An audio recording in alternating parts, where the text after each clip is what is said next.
పాత నిబంధన కొత్త నిబంధన విడిపోలేదు. పాత నిబంధన పాటించక్కర్లేదు, కొత్త నిబంధన పాటిస్తే చాలన్న ప్రజలకి సమాధానం ఏమిటంటే, పాత నిబంధన కొత్త నిబంధన ఏకమై ఉన్నవి. పాత నిబంధన ఊహాచిత్రం అయితే కొత్త నిబంధన నెరవేర్పు. పాత నిబంధన ఆలోచన అయితే కొత్త నిబంధన క్రియ. పాత నిబంధన ఎలా చేయాలో చెప్తే కొత్త నిబంధన అలా చేసి చూపించినటువంటి పుస్తకమై ఉన్నది గనక ఆది నుండి ఉన్న లేఖనాలన్నీ కూడా మనం గ్రహించాలనేది మూడవ గుమ్మము చెబుతున్నటువంటి సత్యము.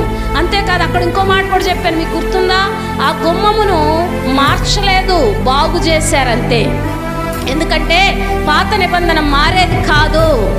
మనం అదే జ్ఞాపకం చేసుకోవాలి. యేసుక్రీస్తు కొన్ని సవరణలు జరిగించారంతే. దేవునికి స్తోత్రం కలుగును గాక. ఇక 4వ గుమ్మము లోయ గుమ్మము. ఎవరైనా యెరూషలేము దేవాలయానికి వెళ్ళాలంటే ఆ లోయ గుమ్మం ద్వారానే తప్పనిసరిగా వెళ్ళాలి.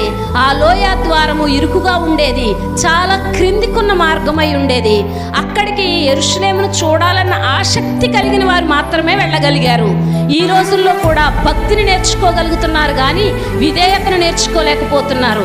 యేసు శక్తిని చూడాలనుకుంటున్నారు కానీ మన శక్తిని తగ్గించుకోవాలన్న ఆలోచన లేని వారిగా ప్రజలు జీవిస్తూ ఉన్నారు. అయితే దేవుని వాక్యం చెప్తుంది, తన్ను తాను తగ్గించుకొనివాడు హెచ్చించబడును, తన్ను తాను హెచ్చించుకొనివాడు తగ్గించబడును. లోయ ద్వారపు అనుభవాల ద్వారా యెరూషలేముకి మనం చేరుకోగలము. తగ్గింపు అనుభవాల ద్వారా పరలోకానికి మనం చేరుకోగలము. దేవునికి స్తోత్రం.